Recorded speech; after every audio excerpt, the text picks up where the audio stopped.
Saya akan bercerita tentang 3 perusahaan atau organisasi yang memiliki 3 corak yang berbeda. Yang pertama adalah Coca-Cola. Coca-Cola, Coca-Cola.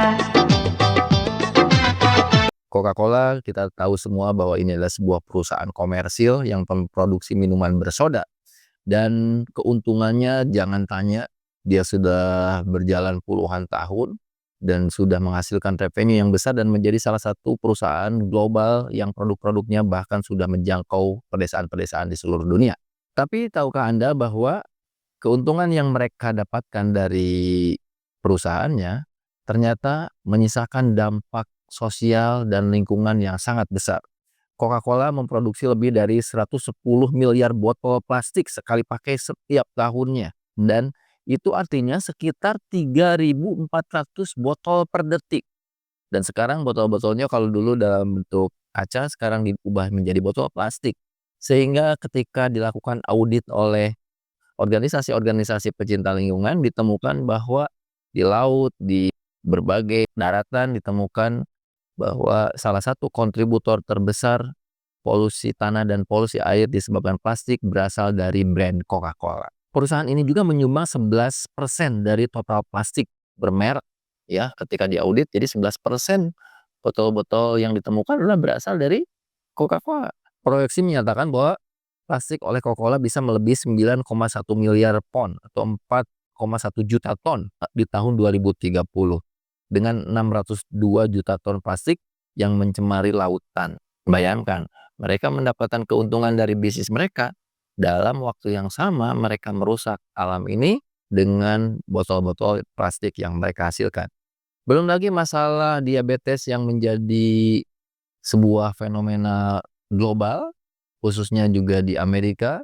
Minuman bersoda dan bergula tinggi ini menyebabkan orang-orang mengalami diabetes dan menjadi problem kesehatan yang sangat meluas. Itu satu contoh organisasi komersil atau perusahaan bisnis yang meraup untung, tetapi di sisi lain juga menghasilkan dampak buruk pada kehidupan. Organisasi yang lain namanya adalah Kids Company. Ini adalah sebuah non-profit organization atau civil society organization. Orientasinya bukan untuk komersil tetapi untuk sosial, yaitu membantu anak-anak dan remaja dari sisi dukungan sosial dan psikologis. Mereka bisa menghasilkan sekitar 11 juta pound sterling dan mempekerjakan 500 staf dan memberikan dampak pada ribuan bahkan ratusan ribu anak-anak dan remaja di Inggris. Dampaknya sangat baik, tetapi apa yang terjadi? Pada tahun 2015, organisasi ini akhirnya tutup. Mengapa? Karena mereka tidak berhasil mempertahankan operasionalnya yang cukup tinggi, yang itu menggaji 500 orang. Dampaknya bagus, tetapi mereka tidak bisa mempertahankan dampak ini karena dapurnya berhenti mengebul. Niat baik ini akhirnya terhenti. Jadi dari dua organisasi tadi, yang satu sangat komersil, menghasilkan uang yang banyak, bisa mempekerjakan ratusan ribu orang mungkin, menghasilkan jutaan dolar, tetapi memberikan dampak buruk pada kehidupan. Di sisi lain, Kids Company itu membantu anak-anak dan remaja, sebuah misi sosial yang sangat mulia, tetapi akhirnya harus berhenti bernafas karena tidak mampu menjaga keberlanjutan organisasinya. Karena mereka terlalu tergantung pada donasi. Ketika donasi dan bantuan pemerintah dihentikan, maka berhentilah hidup mereka dan berhenti juga dampak mereka. Ini dua kutub yang saling berlawanan. Dua organisasi ini berada di dua kutub yang berbeda, yang sama-sama tidak bisa memberikan keseimbangan pada kehidupan. Misi sosial tidak bisa berjalan karena secara manajerial tidak bisa berkesinambungan. Misi komersial secara ekonomi dan manajemen bisa berkesinambungan tetapi menghasilkan dampak yang buruk. Jadi gimana dong? Jawabannya ada di tengah-tengah, yaitu social entrepreneurship. Apa itu social entrepreneurship? Akan kita bahas di podcast Topi Amali episode kali ini. Dengarkan, rasakan, ayo mulai. Topi Amali yuk menginspirasi. Di antara dua kutub yang saling berlawanan tersebut ada di tengah, yaitu disebut dengan social entrepreneurship atau sociopreneurship, yaitu menggabungkan dua kutub, tujuan sosial dengan pendekatan entrepreneurial, makanya namanya social entrepreneurship. Untuk menggambarkan dan memberikan contoh konkret terhadap konsep ini, saya akan menceritakan sebuah produk yang namanya itu TOMS, yaitu sepatu dari kain yang sangat sederhana. TOMS bermula dari pengalaman pendirinya yaitu Blake Mycoskie. Ketika dia jalan-jalan ke Argentina, dia menemukan banyak sekali anak-anak sekolah yang bersekolah tanpa alas kaki. Kemudian dia terpikir bagaimana saya bisa membantu mereka, anak-anak ini bisa memiliki sepatu untuk melindungi kakinya ketika mereka berjalan ke sekolah. Maka ketika dia pulang ke Amerika, dia mempelajari bagaimana sebuah produksi sepatu, kemudian dia memulai produksi sepatunya dari kamar apartemennya. Kemudian dia buat dan dia tawarkan ke teman-temannya, jika kamu membeli satu sepasang sepatu ini dengan harga 2 kali lipat, maka Anda akan memberikan satu pasang sepatu lagi untuk anak-anak di Argentina. Ternyata temannya mau membeli dengan desain yang cukup unik, sederhana, simple. Orang memakai sepatu itu dengan penuh kebanggaan. Karena ketika menggunakan sepatu itu, dia merasa bukan hanya menggunakan sepatu untuk kakinya, tetapi dia juga menggunakan sepatu untuk kaki seorang anak di Argentina. Jadi ada sebuah kebanggaan dan ada nilai yang itu nilainya tidak bisa diukur dengan uang dan kata-kata. Ternyata dia tawarkan lagi, ternyata semakin banyak orang yang mau membeli TOMS ini. Selain karena sepatunya menarik, sederhana dan unik, juga ada misi sosial di baliknya. Maka sepatu ini menjadi cukup terkenal dengan merek TOMS. TOMS ini adalah singkatan dari Tomorrow's Shoes, ya, TOMS, Tomorrow's Shoes, sepatu untuk esok hari. Bisnis model dari TOMS ini adalah one for one, yaitu Anda membeli satu untuk satu yang lain, Anda membeli satu pasang untuk satu pasang yang lain yang akan didonasikan pada seorang anak di Argentina. Dan TOMS ini mengalami sukses secara bisnis karena dia up harganya. Orang membeli satu sepatu dengan harga yang lebih premium karena sebetulnya dia membeli 2 sepatu. Sehingga secara produksi bisa tertutupi, kemudian ada profit yang cukup untuk menghidupi perusahaan TOMS tersebut dan menggerakkan para orang-orang yang tergabung di line production-nya. Kemudian juga secara dampak sepatu itu dikirimkan semakin banyak pembeli, semakin untung TOMS, semakin banyak anak-anak di Argentina yang menggunakan sepatu TOMS tersebut. Dan ini menjadi sebuah tren baru, menjadi sebuah bisnis model yang baru. Sebuah gerakan sosial dibiayai oleh pembeli-pembeli konsumen-konsumen komersial, bukan berbasis donasi atau grant. Sehingga upaya sosial, upaya membuat dampak sosial ini menjadi lebih sustainable atau berkelanjutan, tidak bergantung pada donasi seseorang. Inilah yang disebut dengan social entrepreneurship. Pendekatan untuk menciptakan dampak sosial dengan pendekatan entrepreneurial, yaitu menggunakan model bisnis one for one. Salah satu pelopor yang mencetuskan konsep social entrepreneurship salah satunya adalah Bill Drayton, yaitu pendiri Ashoka, sebuah asosiasi social entrepreneur seluruh dunia.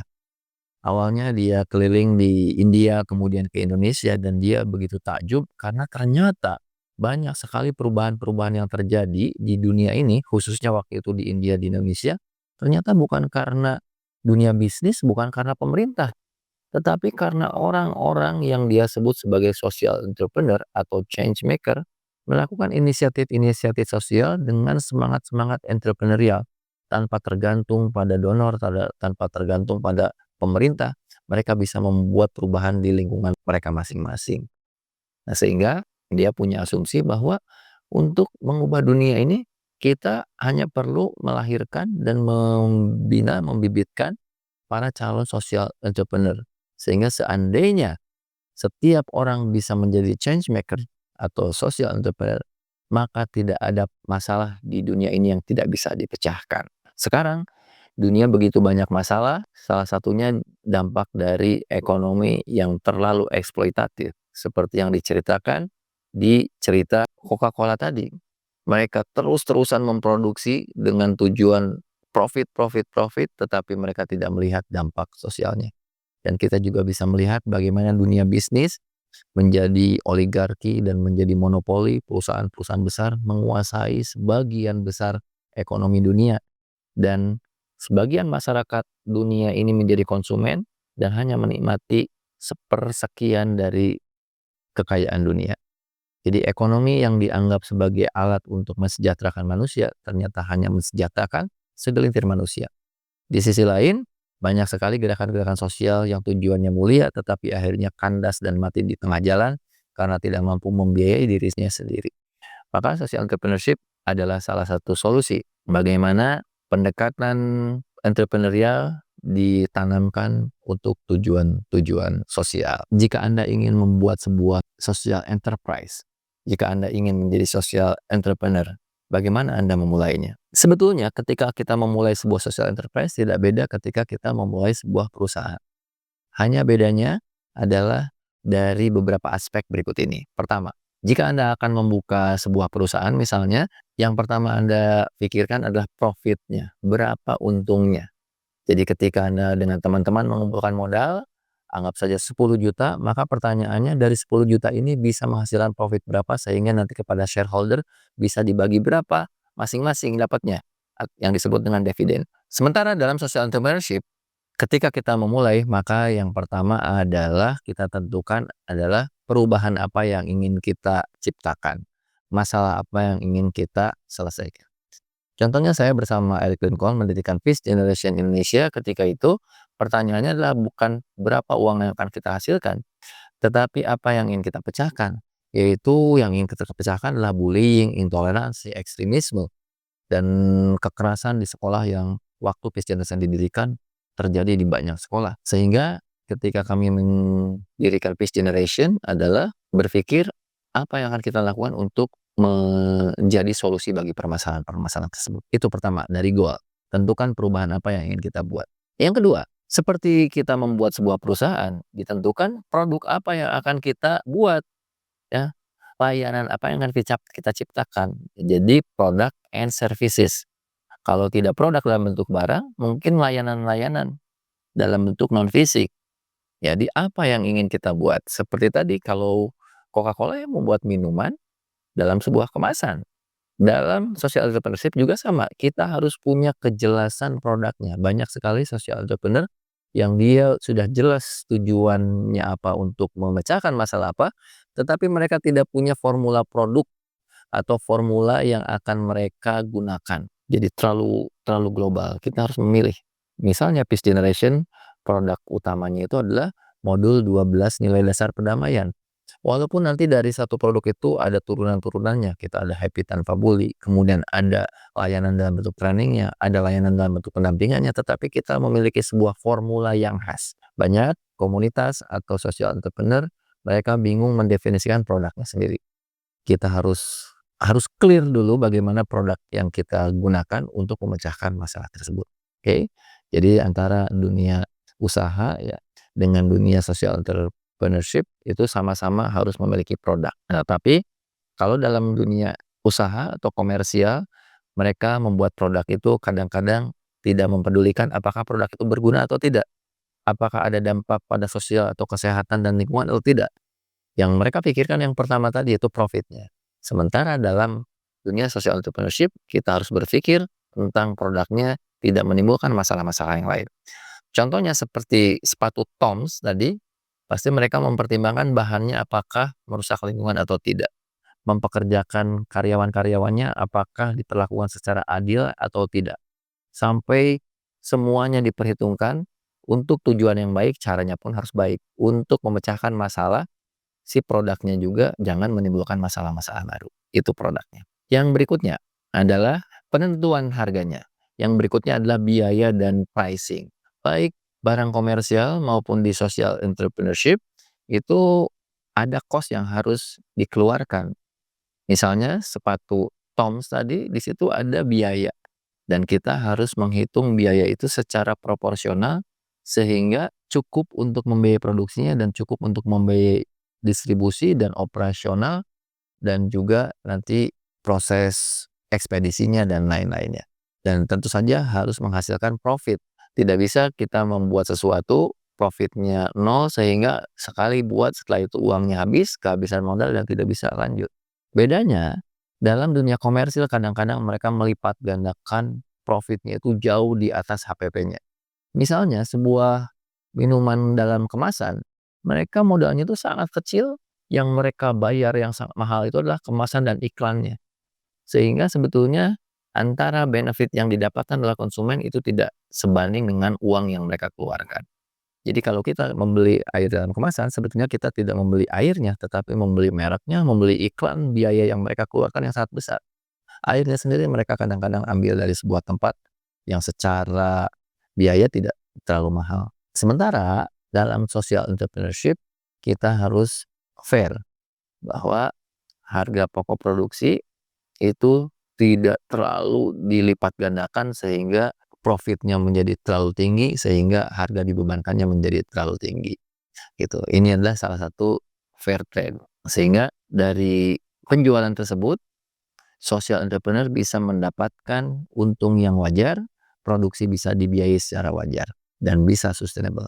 Dan bagian terakhir adalah tentang dampak atau profit. Di dalam bisnis yang biasa, ketika kita menghitung profit, maka kita akan melihat itu semuanya dalam bentuk uang yang akan dibagikan para shareholder.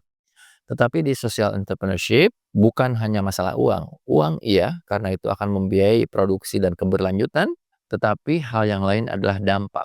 Bagaimana dampaknya? Bagaimana sepatu Toms tadi bisa memberikan dampak pada anak-anak di Argentina? Bukan hanya berapa uang yang dikumpulkan Toms dan sehingga bisa memproduksi lebih banyak, tetapi bagaimana dampaknya? Apakah sepatunya nyaman? Apakah anak-anak menjadi lebih rajin ke sekolah sehingga tingkat drop out-nya menurun? Jadi dihitung sampai sana. Jika dalam bisnis itu disebutnya ROI, yaitu return of investment, yaitu pengembalian dari investasi. Kalau dalam social entrepreneurship disebutnya SROI atau social return of investment. Yang dihitung bukan hanya bagaimana uang bisa didapatkan, tetapi bagaimana dampak juga bisa dihasilkan. Lebih lengkapnya, Anda bisa pelajari tentang ilmu social entrepreneurship ini di modul yang nanti akan ada di link pada deskripsi. Saya akan memberikan tips-tips yang simple di segmen terakhir di Topi Amali episode kali ini. Tips praktis penuh arti, belajar hidup dengan hati. Topi Amali yuk meraba. Jika Anda tertarik untuk menjadi seorang social entrepreneur, modalnya simple, yaitu bisa menggunakan rumus FEEDS, yaitu Feel, Imagine, Do, and Share. Feel itu apa? Coba rasakan di sekitar Anda apakah ada masalah yang terjadi, misalnya masalah lingkungan, masalah sosial. Perhatikan, feel aja. Feel the problem, ada masalah apa? Nah, jadi seorang social entrepreneur itu modalnya adalah masalah yang dilihat, yang ingin dipecahkan. Dan itu perlu empati dan sensitivitas. Jadi feel the problem. Pilih satu, oke? Setelah itu, imagine. Coba bayangkan apa kondisi yang Anda harapkan. Misalnya masalah sampah, apa yang diharapkan? Oh, tentang bagaimana pengolahan sampah, ya. Kemudian di imagine ini juga bisa belanja ide dari manapun. Dari YouTube, dari ChatGPT, atau kunjungan langsung. Karena kita yakin tidak ada satu yang baru di bawah sinar matahari. Jadi banyak solusi-solusi yang sudah diciptakan. Masalah-masalah yang kita lihat itu juga dialami oleh banyak orang, dan sudah banyak orang melakukan upaya untuk memecahkannya. Tinggal kita mempelajari dari apa yang sudah ada dan kita sempurnakan sedikit-sedikit dan sesuaikan dengan konteks kita. Feel, imagine, kemudian berikutnya adalah do. Lakukan sebuah action yang simple dulu aja. Jangan rumit-rumit. Tadi imagine-nya itu mungkin ideal, tapi ketika do itu pilih yang simple dulu. Misalnya ketika saya waktu mendirikan Peace Generation, itu melihat tentang bullying, kemudian imajinasi saya, ada 100.000 anak-anak yang belajar perdamaian menjadi agent of peace. Tetapi apa do-nya? Do-nya itu simple, membuat modul 12 nilai dasar perdamaian dengan menarik dan menyenangkan menggunakan metode komik dan experiential learning. Simple sekali do-nya. Yang terakhir adalah share. Ya, ketika kita sudah melakukan sebuah prototype atau action yang simple, kemudian jangan lupa untuk share, untuk kabarkan pada dunia. Dulu kami zamannya Facebook, dan dari Facebook itu ternyata dari tempat lain bergabung, ya ada grupnya. Sekarang akan lebih mudah dengan media-media yang sekarang. Sehingga orang semakin banyak tahu, dan akhirnya menggelinding menjadi bola salju. bagaikan bola salju, waktu ke waktu kian. Alhamdulillah sudah 17 tahun Peace Generation Indonesia sudah mengajarkan perdamaian dengan beragam produk dan modul dan aktivitas yang menarik dan sudah cukup luas bukan hanya di Indonesia. Share ya. Jadi gunakan metode V di sini. Feel, imagine, do, and share. Kalau Anda tertarik untuk menjadi seorang social entrepreneur, gunakan tips tersebut dan silahkan di kolom komen tuliskan kira-kira kalau Anda jadi social entrepreneur masalah apa yang ingin dipecahkan. Kemudian imagine-nya kira-kira apa bayangan ideal impian Anda dan apa yang akan digarap atau dilakukan. Gerakan atau produk atau services yang akan Anda luncurkan untuk memecahkan masalah tersebut. Silahkan tulis di komen. Siapa tahu ada yang tertarik untuk kolaborasi dengan Anda jadi founder dan ada yang siap menjadi co-founders, bahkan mungkin ada siap yang menjadi donor atau donaturnya. Selamat melakukan perubahan. Everyone is change maker. Mudah-mudahan Anda menjadi seorang change maker. Demikian, terima kasih. Sampai ketemu di Topi Amali episode berikutnya. Jangan lupa subscribe